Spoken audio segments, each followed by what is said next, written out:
The lecture hall of the Innerworld Academy floated above. A blue gas giant like a jewel held by invisible hands, and inside that hall a group of students from dozens of worlds gathered.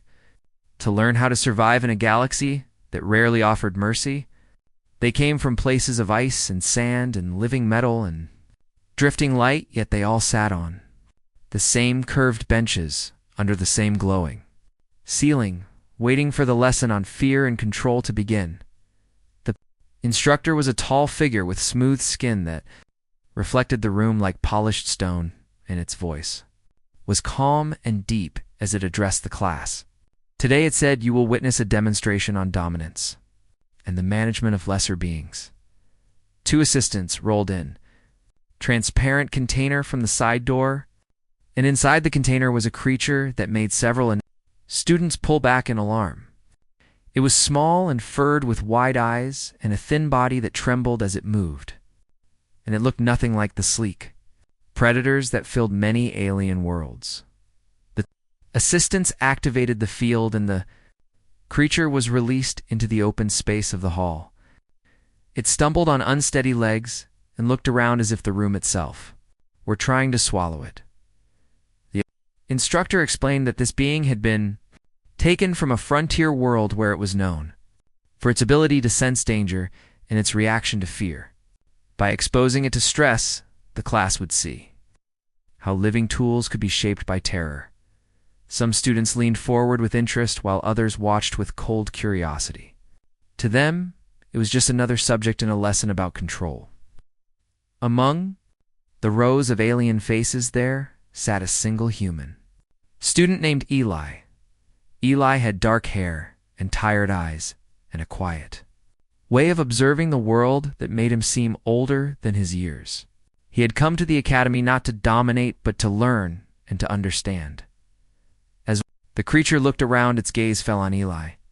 For a moment, its wide eyes locked with his, and something in that small, fragile being shifted.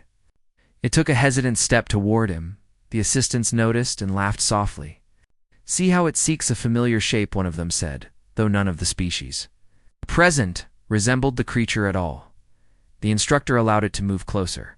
"Fear often drives beings to irrational choices," it said. The creature reached the open space in front of Eli and collapsed to its knees. Its small hands pressed together and it let out a sound. That was not quite a cry, and not quite a word. It begged. The sound was raw and full of panic, and even those who did not understand its language felt the meaning. It was asking for protection. A hush fell over the hall. Eli did not hesitate. He stood and moved toward the creature with slow, careful steps. He knelt down in front of it and gently placed a hand on its shaking shoulder. "It is all right," he said softly, though he knew the creature might not understand the words. "You are safe here." The instructor raised its head in interest. "Do you believe that?" it asked. Eli looked up with steady eyes. "I do," he replied. Several students shifted in their seats. Humans were known in the galaxy for their unpredictable behavior and for forming bonds where others saw none. The instructor allowed the moment to continue. "Observe it," said. "Let us see what happens when fear meets compassion."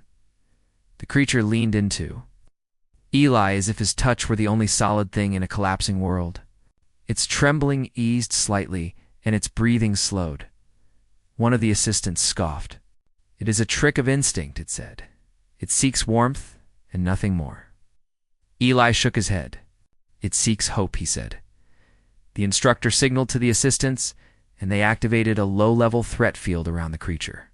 Invisible waves of pressure and sound washed over it, and the small being cried out in distress. It clutched Eli tighter. Eli felt the surge of panic in the creature, and something deep inside him answered. He stood and placed himself between the creature and the invisible force. "Stop," he said firmly. The instructor regarded him. "This is a controlled environment," it replied. "You are not in danger, it said, pointing to the creature. For the first time, the instructor paused. It studied the way Eli shielded the small being with his own body and the way the creature trusted him completely. Many species in the hall had evolved to see fear as a weakness too. exploit, yet here was a human, turning it into a bond. The instructor lowered the threat field. The creature slowly lifted its head and looked up at Eli with eyes that now held something. New relief. You were interfering with the lesson, the instructor said. Eli shook his head. I am changing it, he replied. A murmur spread through the class. Some students were intrigued, while others were annoyed that the demonstration had been disrupted. The instructor approached them. Why do you protect it? It asked. Because it asked for help, Eli, I said simply. In the galaxy, requests for help were often ignored unless there was profit to be gained. This answer was unexpected. The instructor considered. What do you gain from this? Eli smiled faintly. Nothing, he said. That was the most shocking part of all. The creature remained close to Eli, as if afraid to let go. Its small hands held onto his sleeve, and it watched the towering instructor with wary eyes. The instructor turned to the class. What do you observe? It asked. One student from a reptilian world spoke. The human is forming a bond. It said such bonds create vulnerability. Another from a crystalline species added. The creature has reduced its fear response in the presence of the human. The instructor nodded. Fear can be altered by trust, it said. Eli looked at the creature. Trust goes both ways, he said. The creature made a soft sound that might have been agreement. The instructor dismissed the assistants and allowed the class to continue in discussion. Yet the focus had shifted. Instead of talking about how to control fear, they now talked about how to ease it. The small being stayed with Eli for the rest of the lesson. When the class ended, many students left with thoughtful expressions. The instructor approached Eli once more. What would you do with it if given the choice? It asked. I would make sure it is not harmed, Eli said. The instructor was silent for a moment. Very well, it said. You may take responsibility for it during your time here. The creature looked up at Eli with wide eyes. He smiled. Looks like you are coming with me, he said. From that day on, the small being followed Eli through the halls of the academy. It learned his routines and slept near him, and slowly its fear faded. Other students watched this with curiosity. Some began to approach and offer gentle gestures of their own. A being of living light once extended a soft glow to the creature, and it did not flinch. A tall insectoid offered it a piece of nutrient paste, and it accepted. Eli saw how a single act of kindness had rippled outward. The academy was a place of power and competition. Yet now, there was also a small space for care. The instructor observed all of this. It began to include new topics in its lessons about the role of empathy in survival.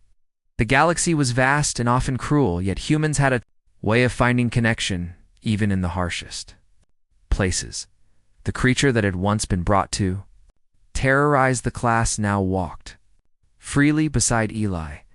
It was no longer just a tool for a lesson. It was a living being with a future, and all it had taken was one human who chose to listen when it begged for protection.